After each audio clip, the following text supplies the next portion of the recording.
whatever your attitude towards the leads and whatever you think about leads, you're actually right. Yeah. Because the thing is, whatever you think about the leads, you're going to carry that same attitude into working that particular lead. So if you tell yourself, hey, this is a good lead, at least you have a good attitude about it. You have a much more higher likelihood of making that lead successful or having a successful transaction. If you go into it thinking, oh, these leads suck, or I hate my life, or I hate calling and all this, you're probably not going to do very well.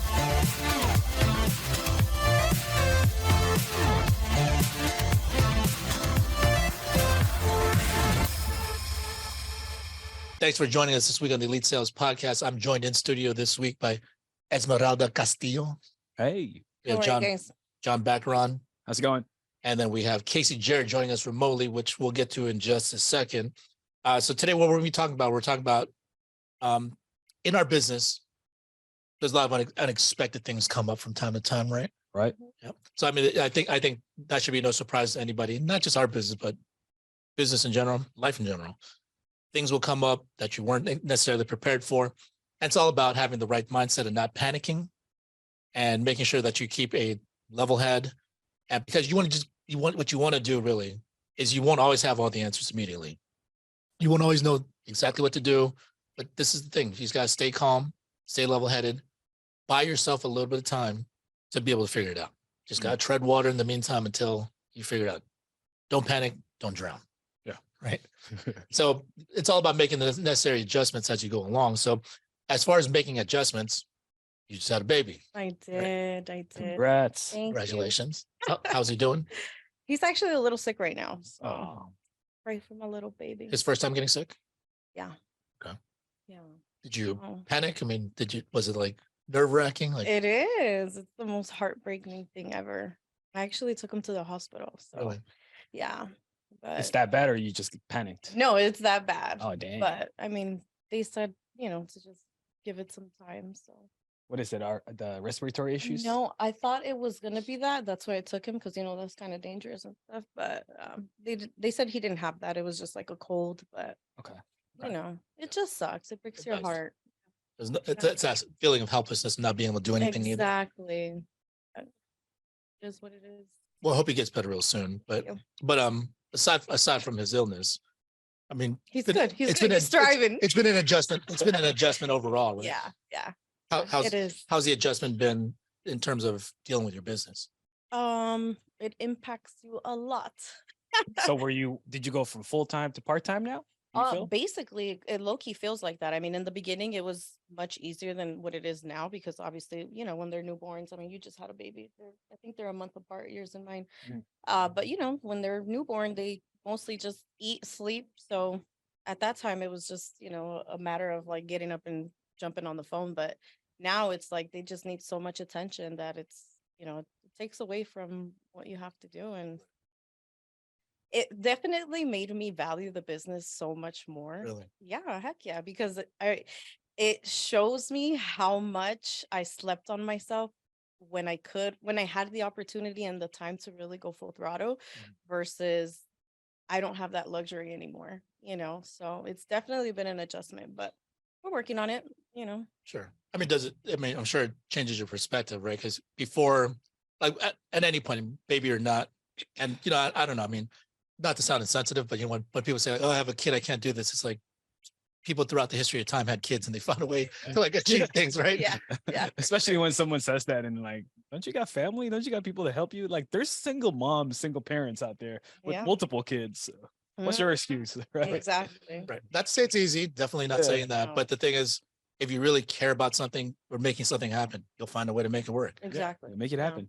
Well, I mean, hasn't that changed your perspective in a bit? Because we tell ourselves, "Oh, I don't have enough time for this, and I'm too busy for this," and then when you actually have a kid and they actually try to balance that, and you're like, "Oh, before I actually it wasn't even that bad." Yeah, exactly. And that's my point. Like, I had all the time in the world, you know what I mean? But it was just a matter of like, what were you doing with your time, And you're just messing it off, being lazy, doing nothing. When you really should have been putting in work, Figuring out ways to kill time. Yeah, exactly. Now you don't have the luxury of just being like, well, if I don't do it, I'll just have a little bit less money, where a baby of another mouth is depending on you, right? Exactly. It's I have a question. Is a baby as expensive as people say? This is a question for John and as me. it is like just his milk alone is like $3 bills, and that's just $3 bills a formula. month. Yeah. Like Man, yeah. typically when we go to the store and let's not even talk about the formula shortage, that's Oh, yeah, another that thing. Yeah. So I mean, when I go to Whole Foods or whatever, I'm like, give me everything you got. Because it's hard. Like right now, I think we're down to like 3 containers, and I'm like, okay, time to, start digging and see who has their formula because it's rough. Jeez. Yeah. For me, yeah. Man, I remember so as they grow, they still want milk, right? It's just a matter of difference of what type of milk. But as they grow, they consume more milk. Exactly. So at one point you I run was through it quicker. yeah, at one point I was buying I was going to the grocery store every like 3 days buying gallons of milk. I'm all like, man, this thing is starting to get expensive. I'm buying two gallons. I'm like, this is like $34 every 3 days. Yeah. What's going on? Yeah. And with inflation. Yeah. Yeah. So it makes a difference. But then you also get to figure out, okay, all the little things.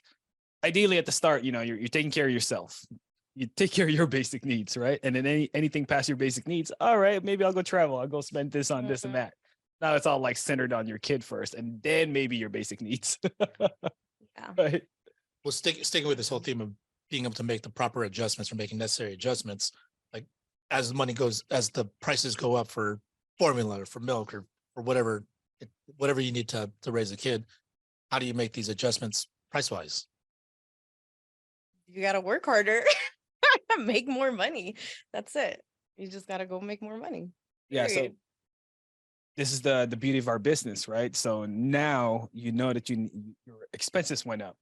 Well, so should your effort in our business. Exactly. So you have the opportunity to make as much as you want. Maybe you had a comfortable financial thermostat at one point because you were taking care of your basic needs. And now you're like, oh, well, I got a family now. Now I got to start thinking about the college. I got to start thinking about their future. Right. What else man, now there's diapers. Now there's clothes. Now they want to go somewhere. And worse off for me, I like to travel. It went from me paying for my ticket to like 3 tickets. Now it's 4 tickets. Like, geez, so if I still want to expense those things, let's say I want to go to Hawaii, now I don't think about just me and my plane. I got to think of all 4. So it puts in the drive. Do they to go to charge work. they charge the baby? Under 2, no. So you still tell people Ellie's only 2? Nah. So you got away with Disney being 4 for saying they're 3 and whatnot, but nah, not her big butt. That's crazy. Heard that. They're 3 years old, but you got to buy a whole ticket for them. Crazy. Lap versus non-lap. I actually had a girlfriend. She's so funny. She's like obsessed with Disneyland. And she's like, I met her son and I was like, how old are you? And he told me the wrong age. And then her cousin is like, he's 4 or whatever age he was. I forgot. But she's like, no, I like it that he doesn't tell people his real age because when we go to Disneyland, I don't want to pay for his ticket or something like that. I was like, oh my God. I was like, That makes a difference. crazy. Like, Disneyland is like a religion out here. so I've heard. It's expensive. And that's the thing. I mean, like the parents that really want to take their kids, but the kids are really they're little S words. They'll keep pushing to keep going, and then parents will find a way, no matter what their budget is, no matter what if it's really genuinely affordable. Yeah, it makes a difference too, as far as like, so there's this programming I kind of went over in my my last meeting, but you ever heard of Bob Proctor, like the law of attraction and the programming, their subconscious mind? So it's their programming from age 0 through age 5. And after age 4 and 5, when they have the ability to think, whatever you program them with their environment and whatnot will be how they feel and they think, right? So in my head, and since I know this, I don't want to show poverty in front of my kid, right? I want to show abundance. So I never want to tell her no just because we can't afford it. I never want to say that because we have the opportunity to make money in our business. I just want to tell her no to piss her off. No, you can't have it because I don't want you to have it. But whenever there's need, because she's 5 now, she will always come up with an excuse how she can get it. So now, because she's been programming, if I say, yeah, we don't have the money for it, she goes and says, but Dad, you have a credit card. Wow. Right? So whenever Ellie comes around here and she will go ask Uncle B for like a toy on Amazon, I'll make up an excuse. She'll have a response right away. She'll have a perfect rebuttal. You got money. Someone else has She's a money. closer. She's a That's closer so now funny. because now she's in the abundance mindset. It's locked in. So for the second kid, that's what I still want to do, even though I'm adjusting, being away from family versus like going into telesales. You got to make these adjustments to make sure they're set up correctly. It comes and thinks I'm an ATM. She's like, can we buy more toys? She doesn't forget either. Well, I mean, I'm not as responsible as you guys with kids, obviously, 'cause Right. I'm about me. Yeah. But it's funny because like we all make our necessary adjustments according to things that we want. And it's the narratives that we tell ourselves that enable us or prohibit us from being able to actually do something. Mhm. I remember like when I was younger, this is maybe like 10 years ago. And then this is, and actually before then, before I got into sales, Mm. one of my buddy was like, hey, let's go to a bar. They have Louis 13. And then I'm like, what's that? Cause I was poor. I didn't have money. And then he's like, dude, it's this expensive bottle of cognac and it's like $150 a shot or some, maybe 250. I forgot what it was. And I'm like, no way. Like, I'm not spending that. And then he's like, let's go. I'll pay for it. Uh-huh. And then I'm like, nah, I can't do that. Even if I had money, I can't see myself spending money, wasting money on stuff like that. Flash forward, after I got into sales, like I had the ability, and then like I went to a bar, and then like they had this rare whiskey, and I'm like, all right, let's get that. And then like I didn't even think about the price or anything, but when it came, it was $150 a shot, and I got 3 of them. But then the thing was like, and obviously you can go without it. That's not my point. But the thing is, it's like your mentality shifts as your willingness to work and your willingness to commit to something. And if you elevate yourself, you have an opportunity to be able to do these things. Not that I recommend spending $150. I still don't think it's a great value, but to be able to say, hey, I did it because I could, it's kind of cool. That's the real adjustment. As you make more money, why can't you? Why don't you deserve that? Why shouldn't you when you can make that money, when you can make it back? So you should have more experiences. Exactly. Right? So you can't have a limited mindset based on how you are making money. Right. And look, I blew through a lot of money. Yeah. And the thing is, like, I've spent on stuff that I used to think like was unattainable. Because you're right. When I grew up as a kid, my parents didn't have very much money, and they used to always tell me like, no, we can't do that. We can't do this. We can't do that. And it's like it costs too much, and we can't go there. We all this stuff, and I'm just thinking like, throughout my entire childhood, I was thinking there's a lot of things I can't do in this world. And it legitimately wasn't until I got into college and started thinking for myself a little bit more.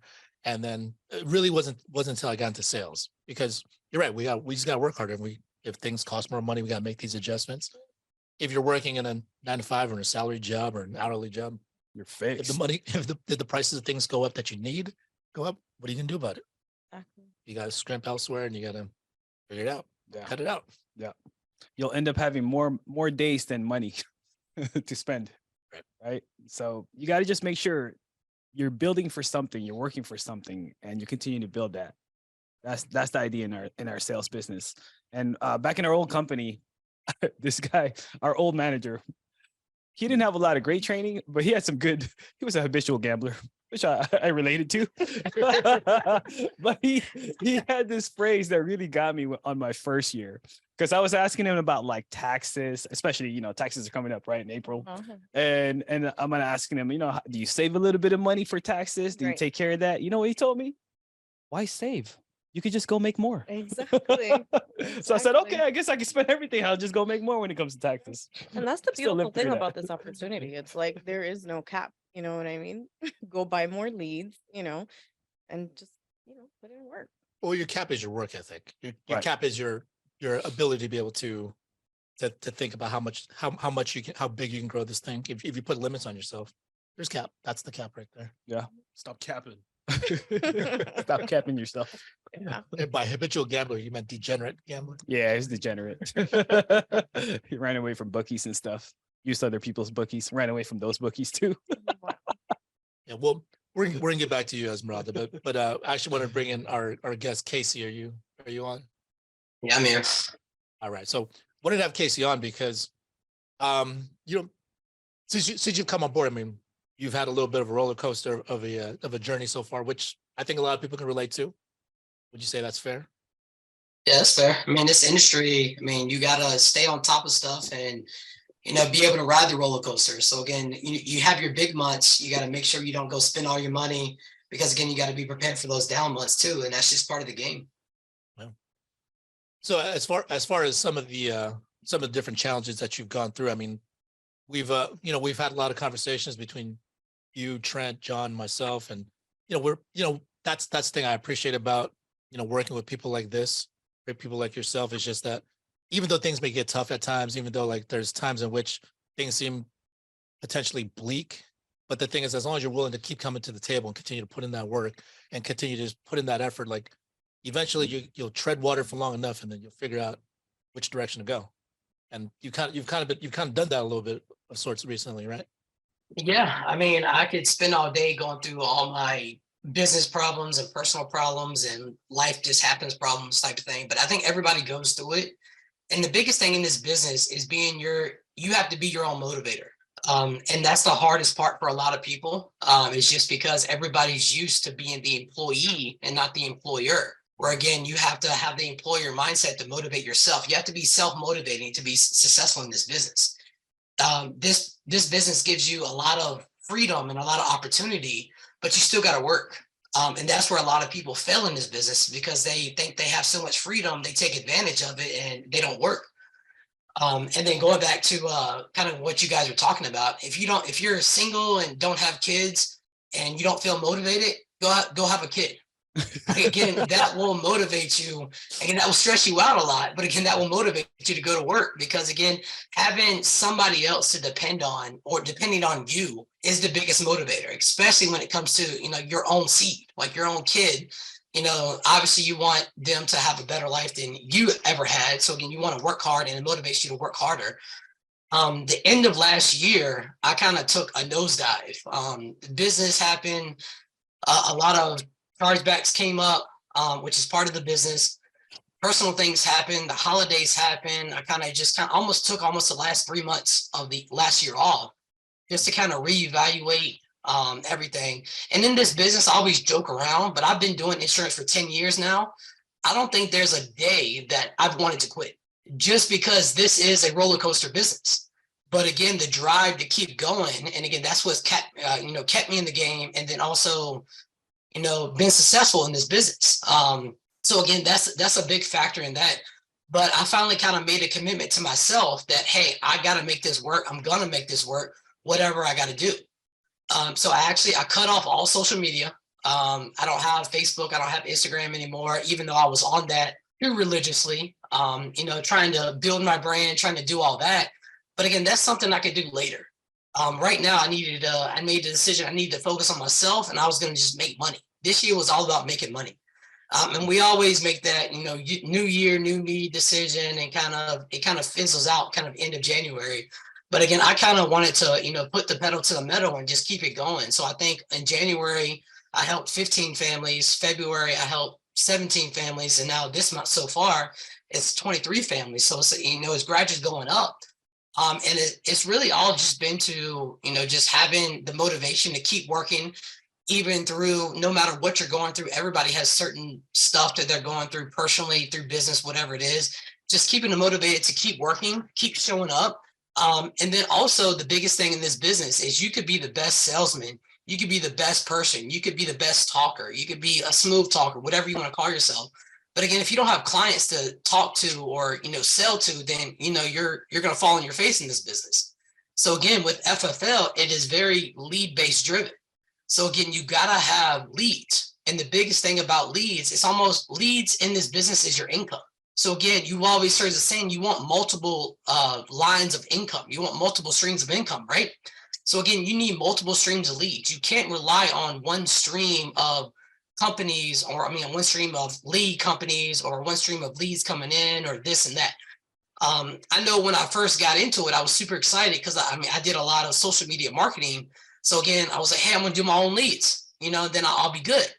And then that didn't work out. And then I was like the middle of last year, I was like, I'm going to do live transfers. Like, again, I had a good run, but it fizzles out.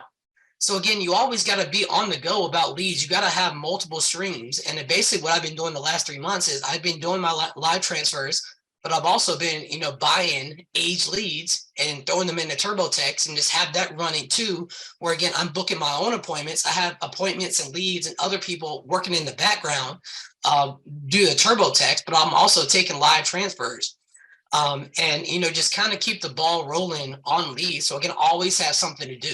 Like the biggest thing is when you're, sitting, especially being at home, you're sitting by yourself in your office and you're like, well, what do? I want to work, but I have nothing to do. If you're always busy and always like finding ways or doing something to try to get into your next client, that's the biggest thing in this business. And basically that's what I've been doing. And again, I haven't been as present as I want to, because again, I've been just all over the place. Sometimes I'm here, sometimes, I'm out in the field. Sometimes I've been doing this and that. But again, it's all about, finding something that works for you in your life, because everything doesn't work for everybody. There's multiple lead companies out there. There's multiple types of leads. There's different types of leads, mailers, Facebook, live transfers, all that kind of stuff. But just finding that good rhythm of live transfers and leads has been working for me. And the thing is, I know it's not going to last, because lead companies, they're good. You get good batches, you get good bad batches. Live transfer companies, you could have a good run, but again, it eventually is going to end. So again, you always have to be on the move to be able to have an open mind to not, this business failed me. It's like not even the business failed you. It's just you've washed up those leads. Whatever company you were using, it works. You go to the next one. There's multiple lead companies out there to be able to do that. And that's the biggest, I think, drive for me that has, up my business and be able to produce, and help the families that I'm doing, is just having multiple lead streams and just the motivation to work. Yeah, if I could cut you off on that. Yeah, so mastering the leads, I think Casey's really got to grasp on that. Understand what he means by it fizzles out. Okay, so let's say Albert is a lead company, right? He generates the value of bringing great leads to agents, which are the lead company's clients. Well, what happens is they hit a little bit of a bottleneck when this agent, let's say he sold a lead to Esmeralda, and Esmeralda says, I'm having great success with this. Esmeralda tells me, well, let me try out this lead and I have good success. Let me tell someone else. Now, Albert, as the lead company, has now to need to bring extreme value to multiple people versus a short amount of people. And that scalability, sometimes they either need to expand their generation or market capture of clients, where they can go from, hey, this is a solid lead, to a little bit of a dumbed down, watered down lead type to get more quantity for the rest I of would the need to widen the funnel in that situation, in which that case, it dilutes the quality initially, at least, because the thing is, it comes in cycles. Like the lead companies, some of them are smart and they adjust, and but they aren't built to scale that quickly. If something unexpected happens. But that's why it's a patience. And Casey makes a great point. You gotta stay diversified when it comes to the leads. Yeah, and not just from that end, you're also thinking it's still an investment, right? You're still taking a risk, because you're trying out different lead sources that other people may have not heard of, and you can take a risk from that, right? But as long as you're mastering the game and you have multiple streams of leads, streams of income, you're continuing the ball rolling. I mean, even look at the FFL CRM. Like, again, when we first started out, they had final expense, or they had the internet leads, they had the instant leads, and then they had mailers. Now they got YouTube leads, Facebook leads, Spanish leads. They're expanding. They're trying to keep up with the market, and basically their market is just growing their base. So again, a lot of companies can't keep up with that.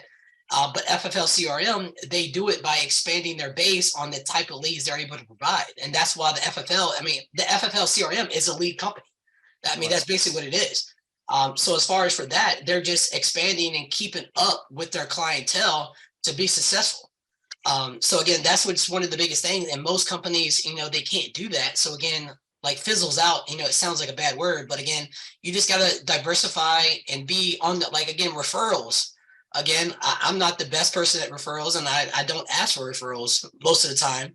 Again, that's one of my faults, because again, when you're selling over the phone, you're especially with final expense clients, like, again, you're barely getting the needed information to fill out the application while on the phone. Now trying to have another conversation outside of that to get family information, referral information, that kind of is already hard enough. Back at our old company, where again you actually did in-home visits, like again you could sit there all day. Like going back to like way back when I first got my first presentation ever was 6 hours long.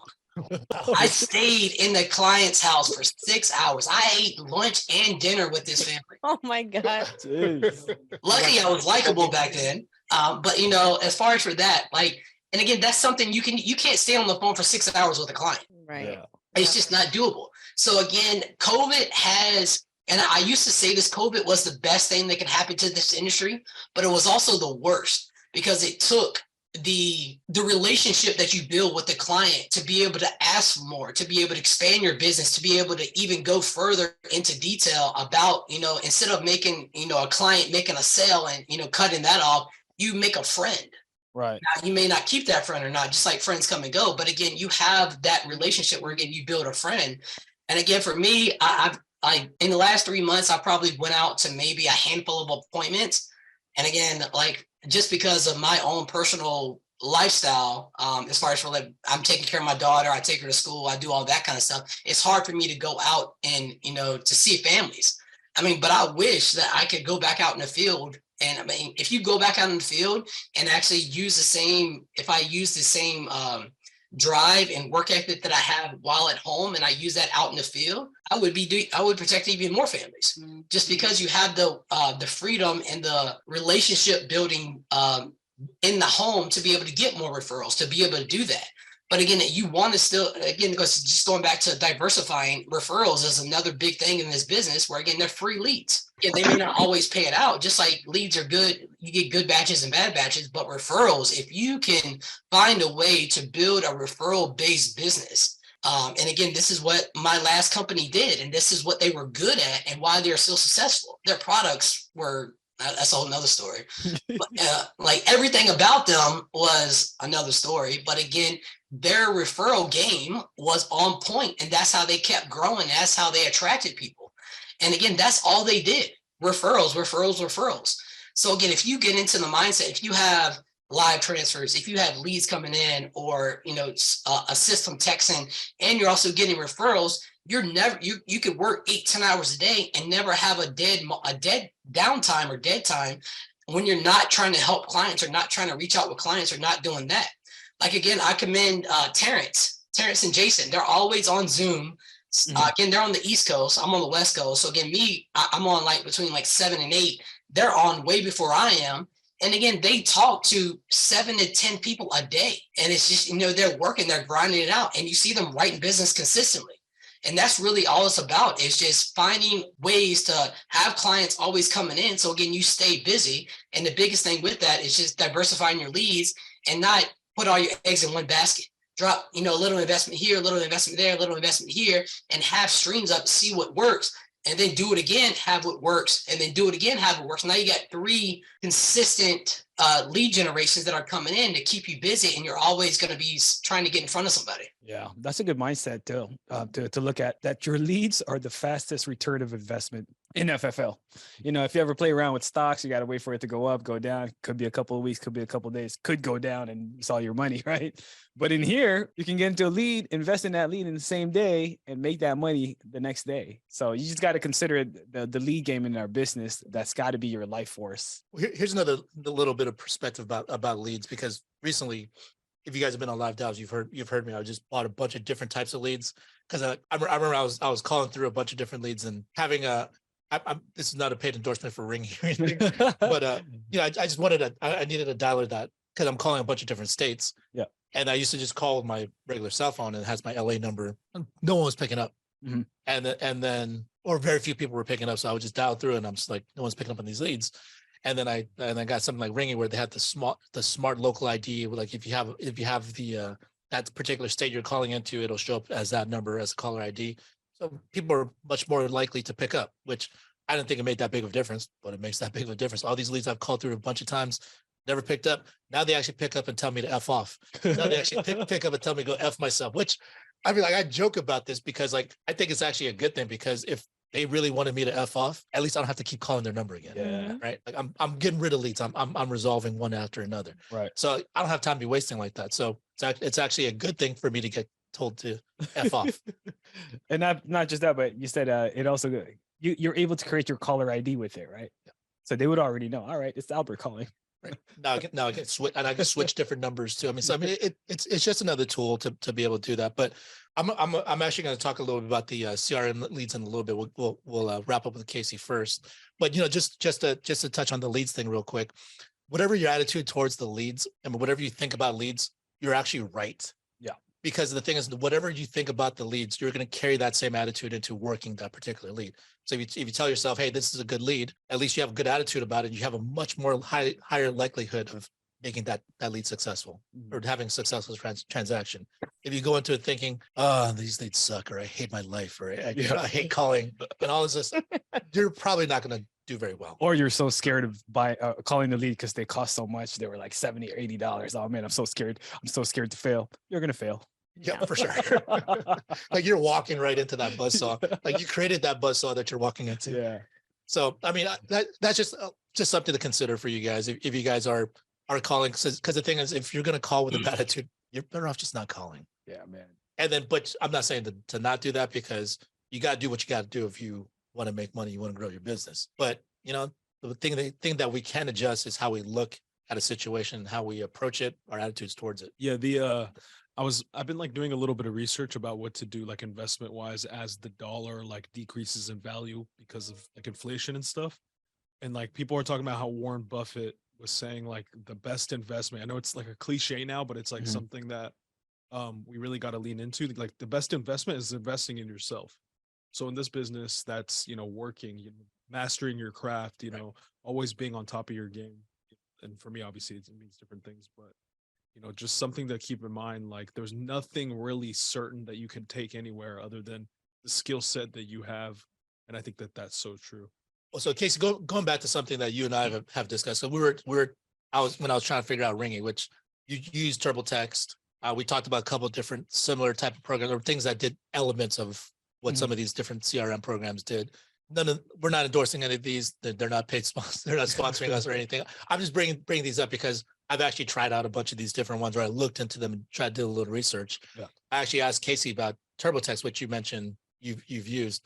How do you utilize that, or what's the purpose behind having something? I mean, for me, TurboText, I'm not a caller. I have to take it takes a lot of motivation for me to like sit down and dial.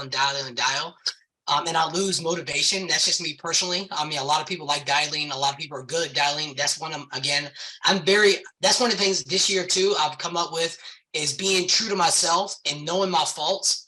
So again, one of the biggest things is I'm not a dialer. I'm not somebody that's going to call for hours and hours and hours. But again, you think about it, you have to transition, just like when COVID happened, we all transitioned to virtual, to over the phone. You have to transition to what it is now. You can go into any building, any place, any store, anything like that. And within, a minute, you could point out 30 people that are texting on their phone. They may not be on the phone talking, but they're texting. So again, my mindset going into it is everyone looks at a text message. I get phone calls all day. My phone blows up all day. I never know if it's a client or not. So I always got to answer it, which sucks because again, then I get, some spam calling me or something like that.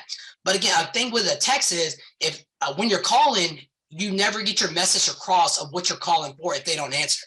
At least with a text message, you get a message across. They look at their phone, they'll look at a message. Hey, this is an insurance guy. Am I looking for insurance? No, I'll put it down, whatever it is. But at least I was able to get my message across because again, we are looking for the people that are interested in life insurance. We're not looking for the people that inquired, not even knowing or whatever it may be, or not interested. But again, if you have somebody that's super interested in getting life insurance and needs life insurance, but they never answer their phone because again, they get spammed all the time. Now you text them, they look at it. Oh, this is the insurance guy. I've been needing to get insurance. Let me call this guy real quick. You're able to get that message across. So again, for me, kind of taking it in perspective, instead of calling, because that's what everybody does, trying to do something different. And basically I just blast text message people.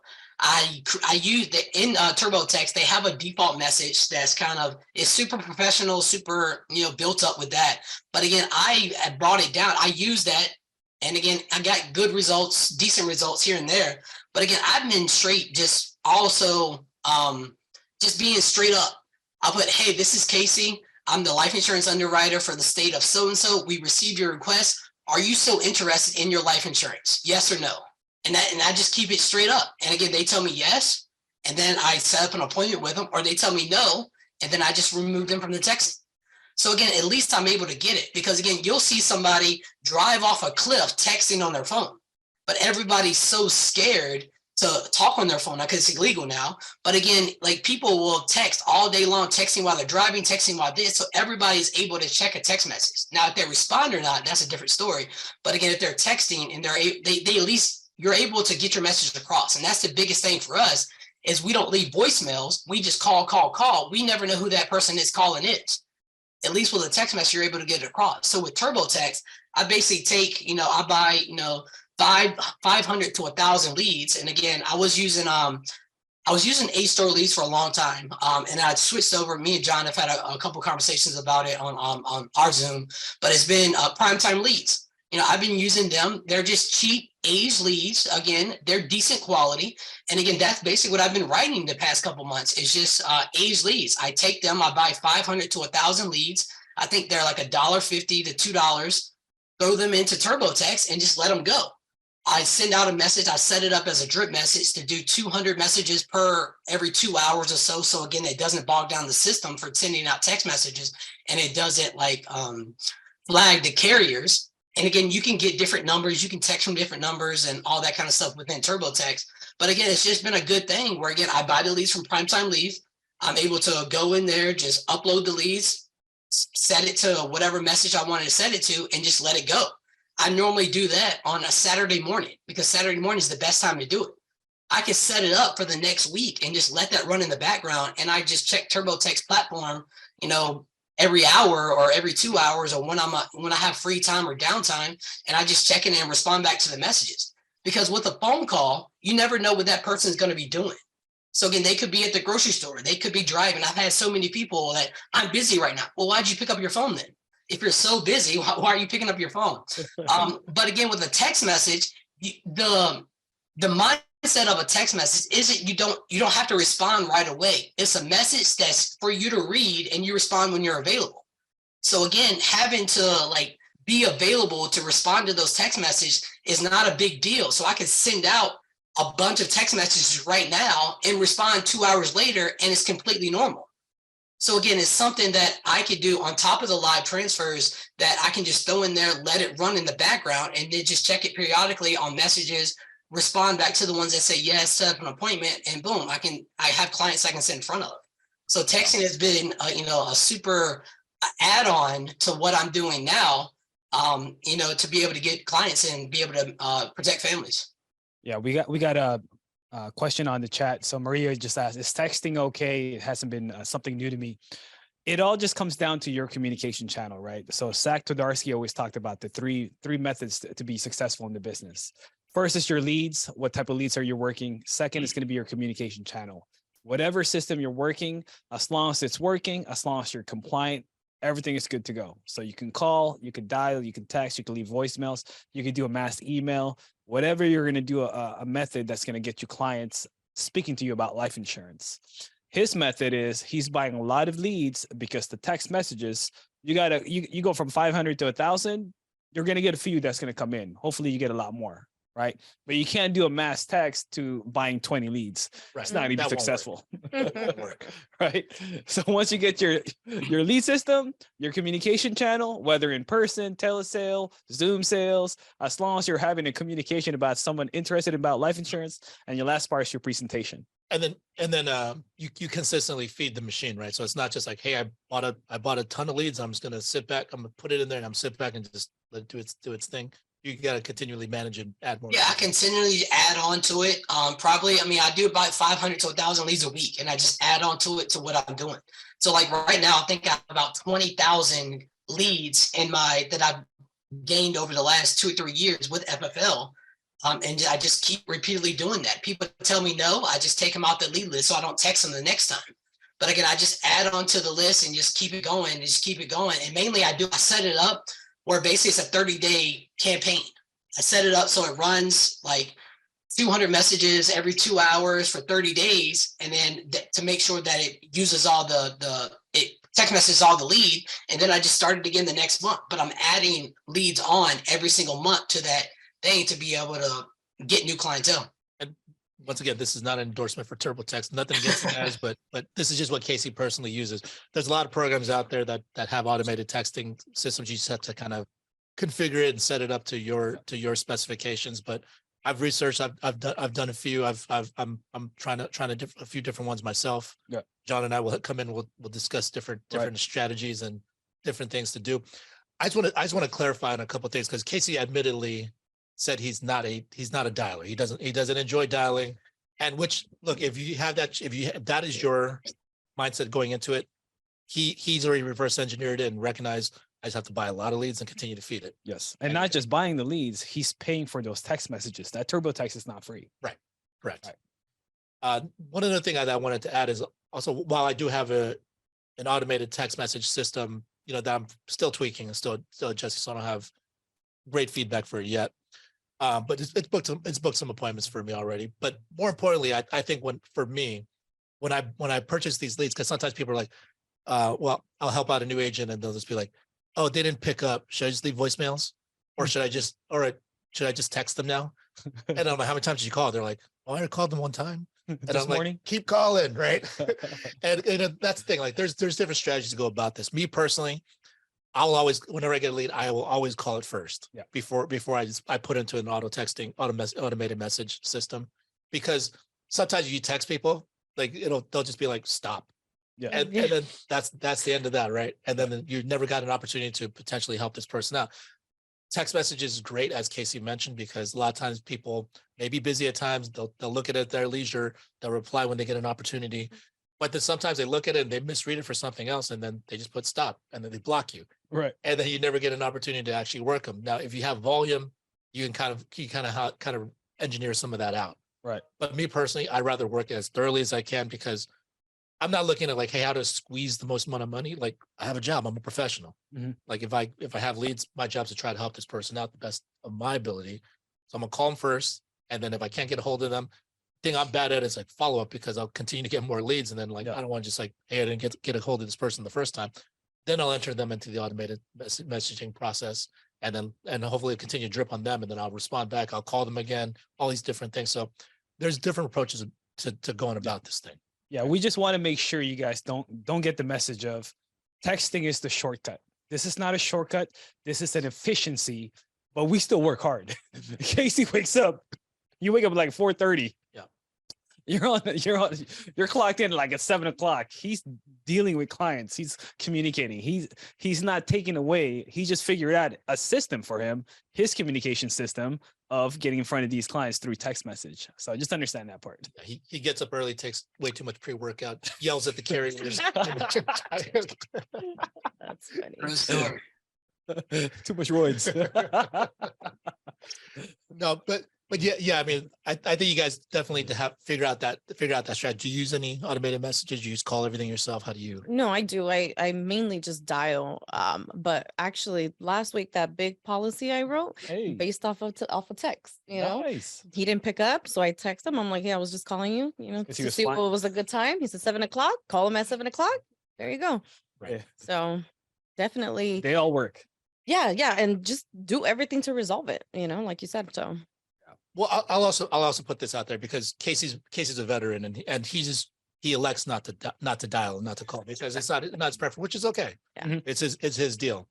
He's resourceful enough to recognize, hey, if I'm not gonna do that, I need to supplement, and I need to overcompensate in other ways by getting a ton of leads and figuring out a way to text people. If you guys are new to this industry and you guys come in with attitude like, oh, I don't really want to call people, I don't want to bother people, or I don't want to. If I don't have to call people, I prefer not to. That's kind of the wrong attitude. If you're Right. new into this business, you 100% have to be able to learn how to call. You have to learn how to dial. You have to learn how to get cussed out. You have to learn how to struggle and overcome objections and use your rebuttals. You have to learn all this stuff because it's building your character in terms of your sales ability. Yeah, your perseverance. And at the same time, okay, Casey just texted, right? So now he booked an appointment. Well, what's he doing after he books that appointment? When they call you back, He calls back. He's still got to know how to talk to the client. right? Right. So understand he's bypassing the initial point of contact, but he's still getting across the client. Yeah, and then if you're new, you don't have that luxury of experience. You know, you're still trying to figure it out. So you can't just be like, hey, I just don't want to call. Period. I wish there was a way to automate everything. Yeah. And I can just sell without having to talk to anybody or deal with anything. Like that's not reality. Yeah. And even if you're able to figure out a way in which you can have the least amount of resistance coming up in your way, then the thing is great, good for you. But the thing is, what about when you do face some resistance? You won't be prepared to be able to handle it because you never went through those steps. You can't cheat the system. Yeah. Why would they pay you if they could find a way to automate everything? Right. Sales agents wouldn't get paid. Yeah. There's this book. It's called Mastery. And he talked about like 10,000 hours for you to understand the concept of things. Same thing in this business, in any type of skill, right? You have to have the mastery. You learn the regular process, but once you have the mastery, you kind of see things in a bigger picture, in a macro level, where you can cut corners and have the efficiency, or you can experiment to get a better result. So, I mean, Casey's been around for 10 plus years. He has some mastery in the business. So Casey, just to put a bow on this with you, first of all, I just want to say all the credit goes to you because, you know, we've had some tough conversations, you know, amongst, you know, our smaller group. And then, you know, you've dealt with the challenges and, you know, you've had every reason to just give up and quit, but you didn't.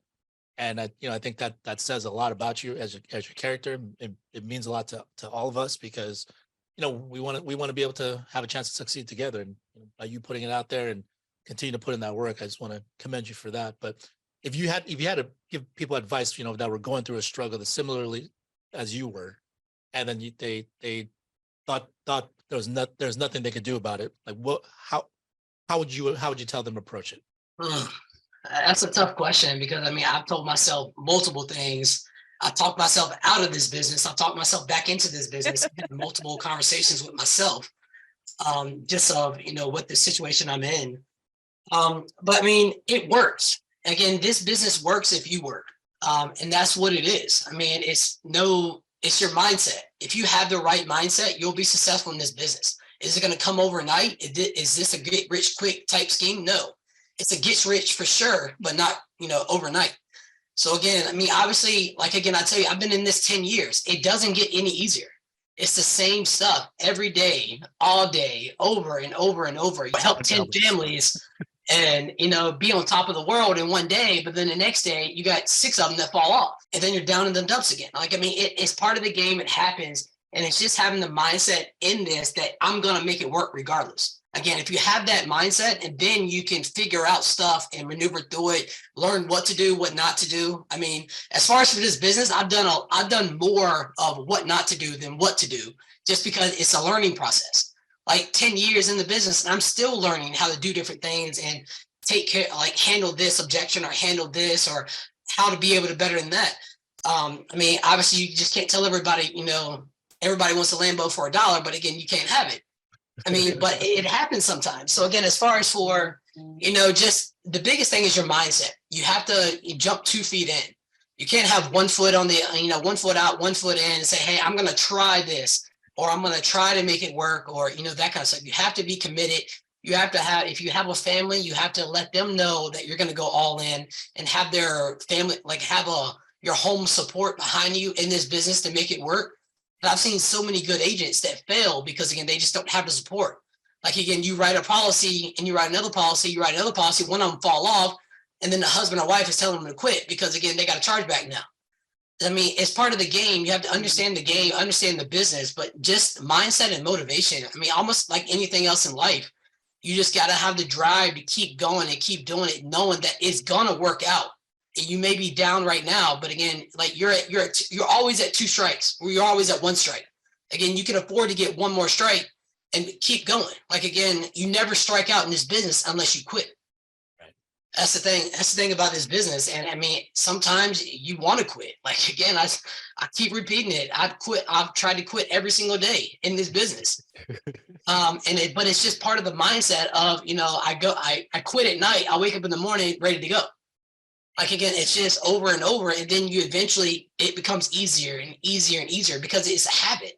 It's a habit of, not just of what you do on a daily basis. Is a habit of, there's wins, there's losses, you accept it, you move on. So again, you understand the business. And once you really understand how the business works and have the mindset to know this is going to work and the drive to keep working, and then it's going to work out. It's on to you.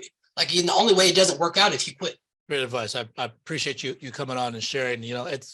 Look, I mean, I really, we obviously enjoy our time together because aside from just the business part of it, like our friendship, it means something. It makes us push a little bit more sometimes, even though like the time it feels like it'd be really easy just to let this thing go and give up. But I appreciate the effort.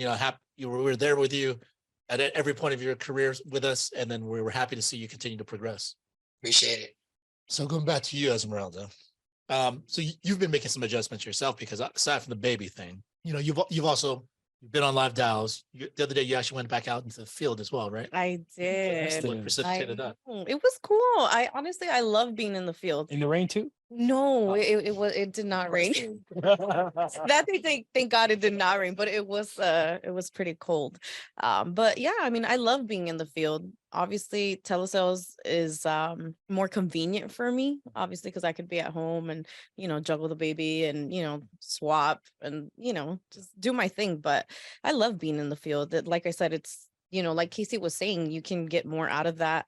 You mean bigger AP, whatever. That day I did like 3 policies, even though they all went to underwriting. These clients be lying, but you do what you do. And yeah, I try to get more referrals that day too. So What made you go into the field?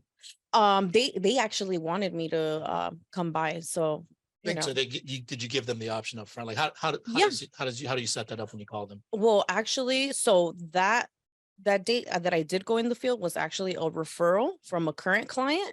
So they're local. So I was like, hey, well, I'm actually local. They told me they preferred me to come by to the house. So I was like, okay, no problem. So I mean, that was that. Like I said, I don't have a problem coming by. Plus it builds more credibility. Like I said, bigger AP, build rapport and try to get more referrals out of that. So it was good. It was fun. It felt good to be back in the field. Yeah. Yeah, I mean those little things that to break up the monotony too. Sometimes it's just nice. Mhm. You still go out from time to time, right? Here and there. I try to do telesales more Mondays, Thursdays, but on Tuesday, Wednesdays, I try to do a little bit of hybrid or Friday, Saturday. Switch it up. Yeah, it's good to switch it up from time to time. Yeah, just make sure you guys have a system when you're doing that. If you want to get the best of both worlds, try to do one call closest on your phone days, and then if they don't want to talk to you on the phone, they want to meet with you in person, book it on your field day. Don't just drop your whole schedule for one appointment. Next thing you know, now you're frustrated. Yeah. You get no-showed. You drove 2 hours, all that stuff. Mm-hmm.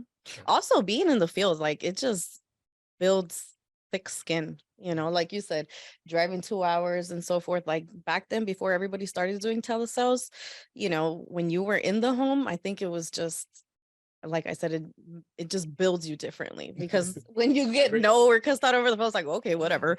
But, booking 10 appointments on dial day and then hitting the field, getting no-showed, no sales, porched, like it just builds you differently. So, Absolutely. What I'm saying is don't be weak. Yeah, I was kind of joking around earlier about people having all these people telling me to F off and go F myself. That's the thing. Like after having been in the field for as many years as I was, I mean, like getting over the phone, like, that's nothing. That's child's play. Mhm. Like you didn't waste no gas money, no food, like no mileage. Like that's I get nothing. F out of it. I'll tip the gut to you. And I'll be like, hey guys, I just got told to go F off. Right. Everybody heard it. It's like it's funny. next. What's the big deal? Those are fun. Yeah. And just to share real quick about a couple of experiences that I had. So we're talking about leads, and there's some new leads in the CRM in the ILC, the Internet Integrity Lead Center. So I just wanted to share my feedback on those real quick. There's the Ethos abandoned cart leads, which I've heard some good stuff about it because people have said, whatever the case. So I tried it out myself. I bought some, did on a live dials, and actually they were really simple to work anyway. Yeah. Some of them took care of some, but whatever the case was, when it came to the Ethos abandoned cart leads, I called and be like, hey, so-and-so, I'm just giving you a call back because it looks like you applied for some insurance through Ethos. And then as soon as I say Ethos, I'll pause and they'll be like, oh yeah, that was me. Right. Oh, so no one said like, I don't remember doing that. I don't remember filling that out. I didn't get any of that. Mhm. And then I was like, yeah, I'm just giving you a call because Ethos is exclusively online. And I'm actually one of the customer service reps. So I actually want to go through and see if you took out the policy and if there's anything else that you weren't able to find on the site. And then they'll be like, yeah, I was trying to talk to somebody, but yeah, there's no one to talk to. And then I was like, yeah. And on top of that, I'm actually a broker. I work with many other carriers. So if you wasn't quite what you're looking for on Ethos, I have some other options available. And I was able to book a couple appointments and I was able to present one on the spot. So it was pretty simple and straightforward. Yeah. Okay. So that was some, it's a really good lead in my How much are those? $15. Okay. Understand Ethos tries to put them on term. If the term doesn't work, they have an Ethos itself, then the LGA, the Emeritus, and then it drops it down to senior life, true stage, and all that stuff. It does a step down if the client can't qualify for it. Or they reinsure through other carriers. Right. So if the client can't get the term they wanted, sometimes they just don't continue. We, as the broker, have an opportunity to sell them on something else that we can get them approved on. So that there's that option. Also, I mean, another lead that I saw in there, which I've never seen before. And I was just like, hey, I've never seen this or tried this one before. So I clicked onto a few and I bought some. Those were the life insurance questionnaire ones. So it's called the life insurance questionnaire in their 16 books, I believe.